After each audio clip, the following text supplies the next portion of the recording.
Devenu un rat de bibliothèque, notre ami Stéphane Place, qui est depuis le début de l'été à la librairie Mola à Bordeaux. Chaque jour, une idée de lecture. Ce matin, c'est Annihilation de l'auteur américain Jeff Vandermeer, un roman de science-fiction que nous conseille Stéphane Place. Un paysage fascinant dominé par une nature luxuriante et redoutable. Cette zone X en expansion avale celles et ceux qui s'y aventurent. Les missions d'exploration se succèdent sans pouvoir percer le mystère. Suicides de masse, maladies foudroyantes, meurtres. Au-delà de la limite qui coupe ce territoire du reste du monde, les chances de survie sont plus que minces. Nous voici dans les pas de la 12e expédition composée de 4 femmes.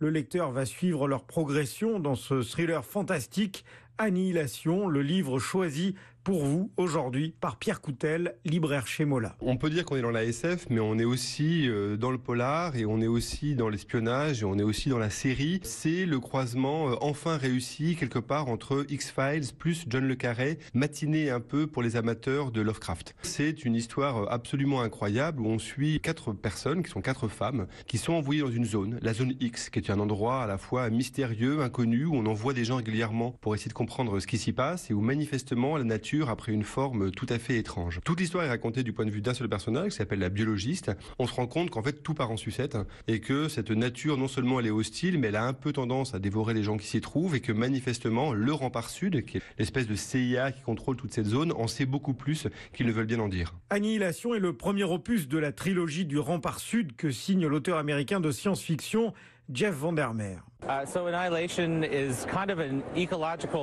Annihilation est une sorte de thriller écologique matiné d'éléments de science-fiction.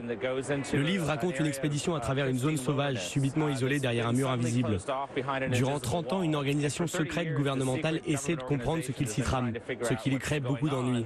Beaucoup de gens classent le livre dans la catégorie science-fiction, mais en réalité, je suis très influencé par des auteurs comme Kafka, Borges, Angela Carter, des gens comme ça, Italo Calvino. Tous ces écrivains ont beaucoup compté pour moi. Il y a aussi un auteur français très important pour moi, mais assez inconnu. C'est Michel Bernanos, qui a écrit La montagne morte de la vie. Son père était très célèbre. Il a écrit cet incroyable roman qui aborde à de nombreuses reprises le thème de l'écologie d'une manière que je trouve plutôt fascinante. Mes influences sont donc assez variées. Ces 4 femmes seront-elles à leur tour victimes de cette étrange zone X, un univers inspiré par un rêve que fit l'écrivain? Vous le saurez en plongeant dans cette histoire, adaptée d'ailleurs au cinéma. C'est Nathalie Portman qui tient le rôle de la biologiste. Annihilation est parue aux éditions du Diable Vauvert.